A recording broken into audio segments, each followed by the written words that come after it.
Hem acabat la 6a edició d'entrenament personal. Amb aquesta ja tenim més de 200 entrenadors formats i a dia d'avui podem dir que tenim les 4 potes de l'entrenament personal realitzades. Entrenadors de fitness, entrenadors de NEDA, entrenadors de pala i entrenadors fisio.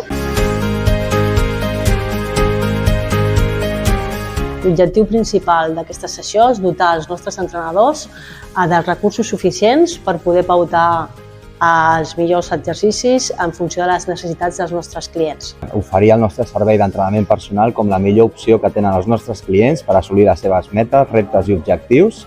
Generar principalment consciència en tots els tècnics, que és important per una valoració inicial. Lo important en un EP es siempre que sàpiga treballar a nivel interdisciplinar. El objetivo es darles herramientas para que puedan transitar de mejor manera el embarazo, una mejor recuperación postparto. Donar eines perquè sàpiguen com hem de treballar d'una forma unitària a tots els centres. Que puguin tenir eines per poder elaborar perfectament aquesta tasca i poder tenir molt d'èxit. Estem fent el primer curs EP-PALA, on aprendran coneixements tècnics, tàctics i metodològics per millorar totes les classes dels nostres clients.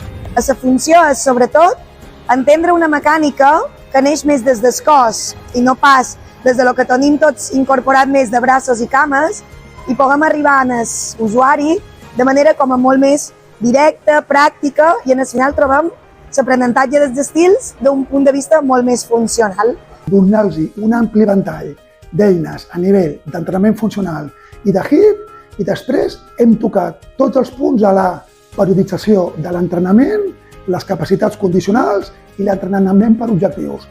Nosaltres no passarem a tractar les malalties, passarem a tractar les persones.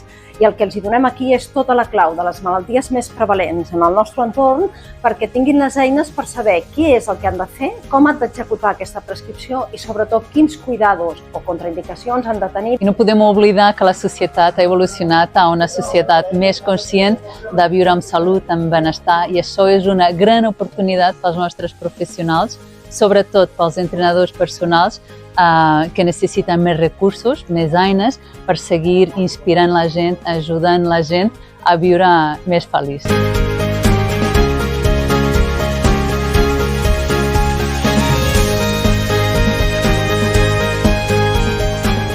En aquesta última edició hem vist que el nivell és molt alt i puc dir orgullosa que tenim un equip d'entrenadors amb un alt nivell i un servei 5 estrelles.